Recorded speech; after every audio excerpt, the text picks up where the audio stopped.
guys, Theo here with the big review, back yet again with another King of Fighters All-Star video. I hope you all enjoyed your holidays and had a great one. I know I had a very fun and relaxing holiday. I hope you all did too.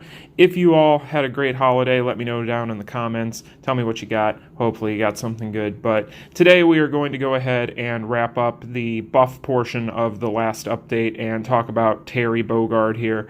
So before we do, if you guys haven't heard already, all the cool kids are doing it. Make sure you go ahead and smash that like button and subscribe. Helps me out a ton as a new YouTuber. So let's go ahead and get into it and talk about Terry. So as you all may or may not know, there were two characters that were buffed in the latest update, and the first one we already covered in a video a couple days ago. And today we are going to be covering the second one, which is Terry. So when it comes to Terry, Terry is... well, he's still Terry. So we're going to go ahead and talk about what changed, and then we'll get into kind of my thoughts on him, and I'll show you some footage of some things that I was able to do in the kind of limited time I've had to play test him. He's only been buffed for a few days, and obviously wasn't exactly the best time or the most player-friendly time to do so, considering there was a holiday there. So these are YouTuber problems. But now, as far as what changed, he now gains super armor for 3 seconds when using a skill, and this can be used while being attacked, only while standing on his S1. So it gives him a little bit of protection there, and obviously the interrupt is always welcome. Power Dunk, which is the S1 in question here, does tend to be his best mobbing skill, I have found. But like I said, we'll get into that here in a moment when we show some footage. But moving on to his S2. With the S2, the change that was made there was that he now has a 100% chance to break target's guard upon landing a skill. Of course, this ignores the target's guard and disables their guard for 4 seconds. So with that one's more going to be a PvP relevant skill change, I believe. In PvE, it does come up every now and again if you got, that obstinate person at the end of the mob who just, wants to just stand there and guard and doesn't want to follow his friends into the abyss. But with his S2 here, it's good. I mean, as far as PvP goes, I'm sure that a lot of people love to see this, but as far as PvE goes, doesn't really make a whole lot of difference. But onto the S3, which is of course Power Wave.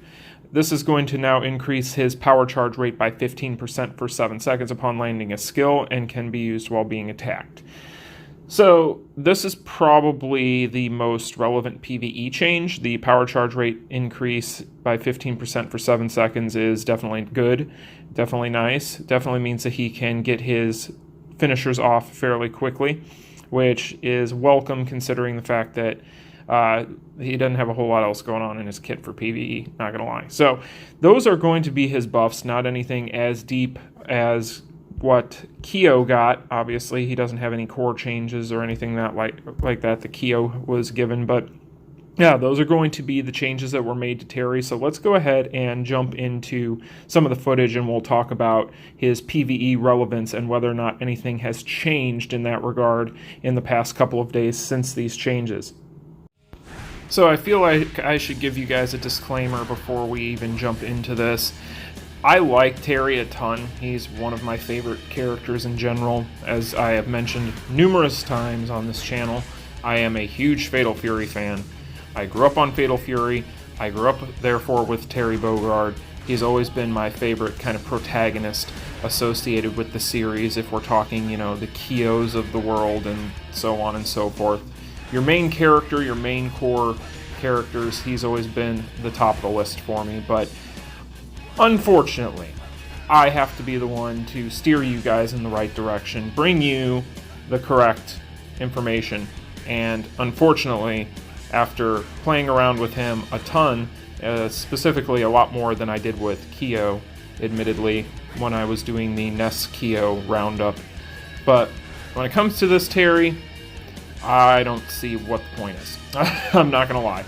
So if you guys can't already tell by the way I've talked about him since the beginning of this video, I am not overly impressed. So I've never been impressed with Terry. I used Terry quite a bit for a while. He actually was the third on my yellow team for a good long time. And I wasn't impressed with him then. I found him to have kind of awkward skills for mobbing. I found his bossing to be extremely lackluster. The fact that he didn't have a dot kind of limited his viability, and then they decided to buff him, and I got really excited because I had already had mine built for a long time, and here we are, and not much has changed. So if you can't tell from a lot of this footage, he's still going to split mobs like crazy. Without having any dots on his kit, he doesn't really have any relevance in much of any of the dungeons, and overall his bossing is okay. His juggles are kind of awkward because he likes to, with the power dunk, throw the guy back down to the ground, and then you have to go to the S3 to pop him up off the ground, so on and so forth. He's okay. There's nothing about him that would make me go, you know what? I need a good yellow character to use for this. I'm going to use Terry. No, I'm never going to do that. When are you going to use Terry, is my question. When is he ever going to be more relevant than things like Lady Zero or Orochi Ori or any of the other yellow characters that you would normally be using in the first place? I just don't see the point with Terry in PvE, unfortunately. As much as I would like to bring you more footage, I actually brought him into a bunch of the different dungeons and tried to get footage that was worth putting into this video for some of these other modes outside of Reviving Hell Dungeon, and I could not get anything worth putting into the video. And that's pretty much an indictment of where Terry's at, unfortunately. He just isn't a character that I would say is ever going to be somebody you're going to want to use for a whole lot of anything. So that's going to be pretty much my opinion on Terry. He got some pretty nice buffs for his PvP viability. I haven't heard a lot of people talking about him making many waves there either. And overall with PvE, I don't think this changed much of anything. I think that really he's still in an awkward position where he doesn't really... He's the jack of many trades, master of none. He's got interesting things going on in his kit, and I can see him being pretty decent for PvP. Heck, even PvAI, which I wasn't able to do a ton of with him, admittedly, because for whatever reason Netmarble thinks that defensive weak is a thing that should exist. But yeah, overall, this Terry, I'm not impressed with for PvE. I think that there are far better characters for you to invest your resources into. You guys might decide you really want to build him just because you like Terry, because again, he is a protagonist and people like Terry. I like Terry. I built Terry originally because I like Terry, but I'm telling you guys right now, if you're kind of thin on resources or you're kind of trying to budget your resources at all, I would avoid him. He just isn't going to be a character that you're ever going to really use for a whole lot of anything. Like I said, I can't think of a whole lot of situations where I would find him very useful. As far as cards you can put on him, now obviously the usuals, I would say probably Akane or Leah or the Tekken set are probably going to be your go-tos. I'd probably say Leah would be your number one, and then Akane would be your number two. But yeah, outside of good power charge rate, and outside of the fact that it's Terry, I just don't see where you're ever going to get much use out of him. So unfortunately, I have to give Terry a big thumbs down on this one. Just not going to be worth the investment, in my opinion. So let's go ahead and move on to something that is kind of exciting. We have a new time attack, and that is Time Attack Veteran. So as you guys can see here, I already played this once, and we're going to go ahead and jump into a second run here just to show it to you guys. But this is the rubies that you can get and all the various rewards. It's about 300 rubies total. So that's pretty cool. Now with this, it's basically going to be kind of like Master, where you can go in with your own characters, but there are going to be restrictions in place. So you may or may not notice on the screen, I do not have a equip on my second finisher, and that is not by design. That is actually one of the restrictions. So you do not get to use your battle card finisher to slow down the clock just that much more. You're going to go through basically 3 different stages here.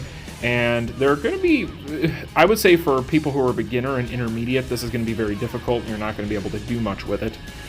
These characters, these little mobs, they do have a decent amount of HP. There are a decent amount of them in general.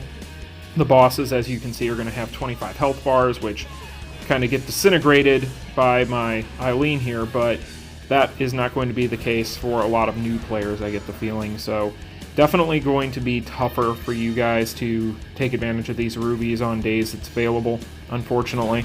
It's looking like it's going to be available on the weekend, so that'll be nice, kind of at reset Friday night into Saturday. You'll be able to take part in this, but you know, it isn't a difficult one by any stretch of the imagination.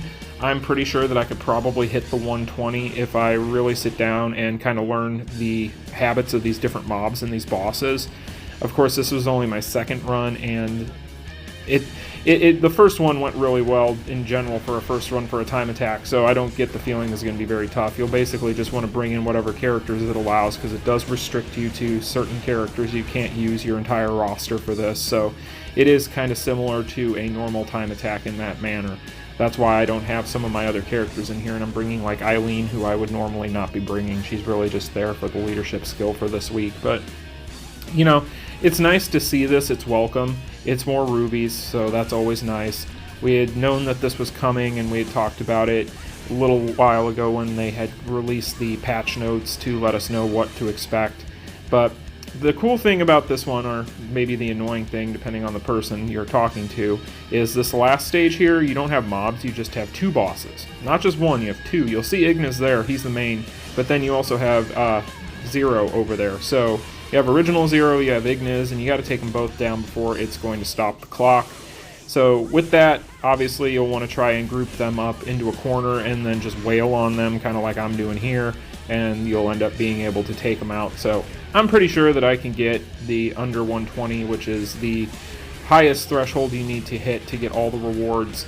I'm pretty sure I can hit that. There were a few mistakes in this run. This was, again, only my second run, so it is what it is, and I was still able to get under 2 minutes. So, you know, that's going to be the new time attack.